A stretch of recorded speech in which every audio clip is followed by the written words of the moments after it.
Being an effective leader, well, I think being an effective leader is a number of things. First and foremost, leadership is a continuous learning experience. I don't think you're born one day and I know how to lead. No, that's not how it works, and especially that's not how it works in this industry. It's a continuous ongoing learning cycle. I think most of the studies which have been done, most of the books you read, this is the single thing that comes out the most, especially for our industry as well. It is so dynamic, it's so changing, it's so people-oriented. There's so much to do and so much to learn. A hotel is like a little city.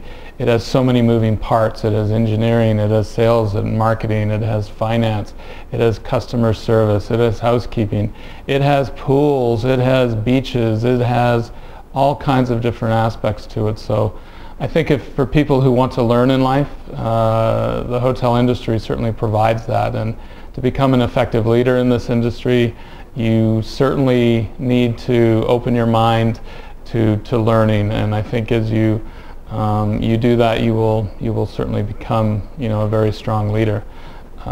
Secondly, I think you have to be a good coach. You have to be a good coach, and you have to be able to develop people to succeed. And I think that's the key thing there, that knowing what people want and enabling them to succeed is very important, because if they succeed, you succeed.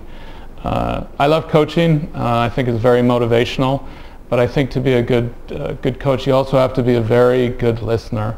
You have to understand what your people want, what your people need, what your guests want, and what your guests need, and then understand their strengths, understand their weaknesses, how they're feeling today, and really guide them and align them to achieve the goals that you need for that day, and to succeed and to win. I mean, we all want to win at the end of the day, and I think that's very important. Another aspect of good leadership is the ability to make decisions. It's not easy all the time. People say, what is empowerment? Empowerment is really that, just making a decision and having the courage to do so. They're not always easy decisions. They're tough at times, and they only get tougher as you progress as a leader, as a supervisor, to leadership, to manager, to general manager. Those decisions become tougher and tougher all the time. But I think if you go back to my first point, that if you're learning along the way, then you can those decisions do come a little bit easier. But you have to make those decisions, and above all, then you need to stand by them and own up to them. And I think that's how you gain a lot of respect as well. I think as well that in building your team, you have to have a great deal of trust in the people around you, and that they'll do things for you and you'll do things for them, and you can trust them. When you walk into a room, especially with your senior team, and you have an objective, you have to trust every single person around that table, because if you don't, then I think it'll be a little bit challenging to get the job done and to meet the goals and objectives that you have. In terms of, I've been very, very blessed in my career that I've worked with some incredible leaders. There's some great leadership in this company, and I've been very fortunate, and I think that's strengthened my own abilities as a leader. But I think some of that started very early on.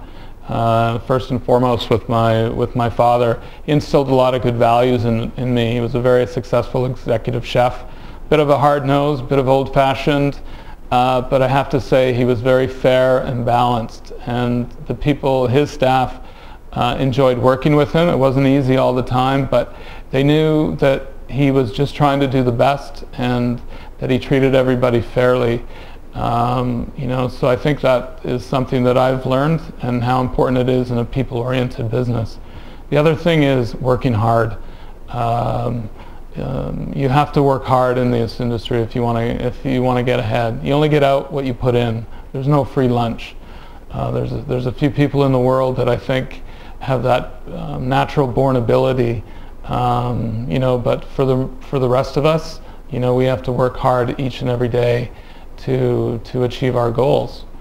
So I think if you put a few of those pieces together and you work hard at it, then I think those are some of the key ingredients to being a successful leader.